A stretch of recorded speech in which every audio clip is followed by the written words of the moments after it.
आत्मिक कान बंद थे।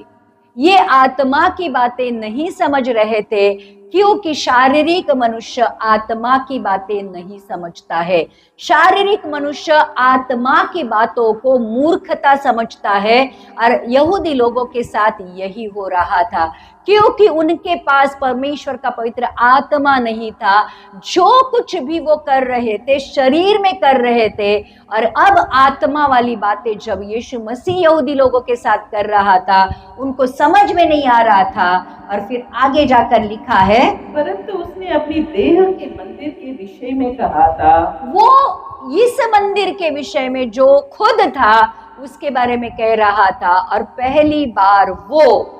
अपने क्रूसिफिकेशन के बारे में, अपने क्रूस पर जाने के बारे में, और अपने तीसरे दिन जी उठने के बारे में भविष्यवाणी कर रहा था। वो यहूदी लोगों को बोल रहा था, मैं जो परमेश्वर का मंदिर, मैं जो परमेश्वर का मेमना, जो स्वर्ग से इस पृथ्वी पर भेजा गया हूं, आप उसको मारने वाले हो, लेकिन आप जिसको मारोगे उसको मैं तीसरे दिन जिंदा करने वाला हूं। तो पुनरुत्थान के बारे में यीशु मसीह बात कर रहा था, और इन लोगों को ये समझ नहीं आ रहा था, और इसलिए 22वें वचन में लिखा है,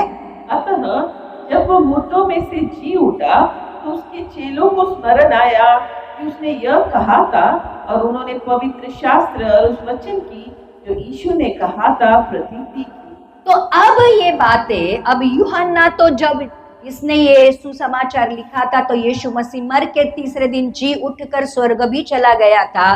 तो अब जब ये लिख रहा है सुसमाचार, तब उसको पता चल गया कि यीशु मसीह खुद के बारे में बात कर रहा था, मुर्दों में से जी उठने के बारे में बात कर रहा था, और जो उन्होंने पवित्र शास्त्र में, मतलब जो बातें अगर हम देखेंगे पवित्र शास्त्र का उल्लेख यहाँ पर आता है, तो भजन संहिता 16:10 में लिखा है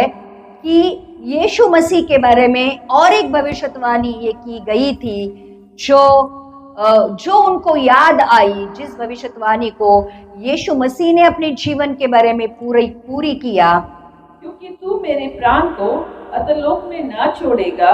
ना अपने पवित्र भक्त को सड़ने देगा। यीशु मसीह ने अपने बारे में ऑलरेडी दाऊद राजा के द्वारा ये भविष्यवाणी भजन संहिता में करके रखी थी कि जब यहूदी लोग मुझे मार डालेंगे, या फिर मैं अपने प्राण को पिता के हाथों में जब